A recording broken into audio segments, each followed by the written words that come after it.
এই যে কি খাবি বল, আজকে দুপুরে কি বানাবো? হ্যাঁ,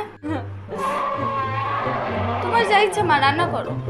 আমার যা ইচ্ছা। গিলবা তো তোমরা, কি খাবো বলো? অনেকদিন পুঁই শাক খাই না, পুঁই শাক ভাজি রান্না করো তো আজকে।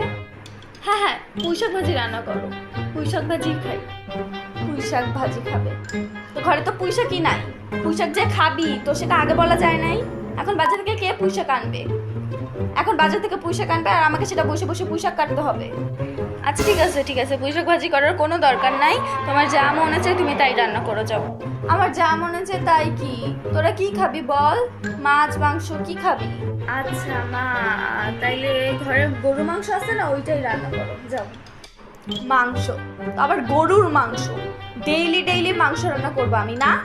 আচ্ছা মা, তাহলে মাছ রান্না করো। কি মাছ খাবি বল? কি মাছ? চিংড়ি মাছ আছে না, গলদা চিংড়ি ভুনা করো যাও। গলদা চিংড়ি খাবি?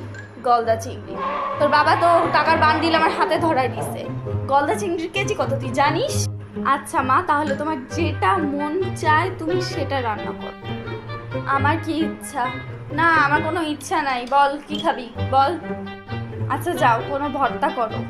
ভর্তা খাবি তো আমার কি এখন আগের মতো শরীর আছে যে আমি পাটায় বাইটে বাইটে তোদেরকে ভর্তা খাওয়াবো? আল্লাহ। আচ্ছা মা, তোমাকে ভর্তা করতে হবে না, তোমাকে কিচ্ছু করতে হবে না। তুমি ডাল ভাত রান্না করো, আমরা সেটাই খাবো। ডাল ভাত খাবি? কোনদিন আমি তোদেরকে ডাল ভাত খাওয়াইছি? আমি ডেইলি ডেইলি 3-4 পদ করে রান্না করি। মা শোনো, আমরা দুজনেই তোমার কাছে মাফ চাই। তোমার যা মনে চায় তুমি তাই রান্না করো। এখন কি খাবি বল? আরে আম্মু, আমরা কিচ্ছু খাবো না।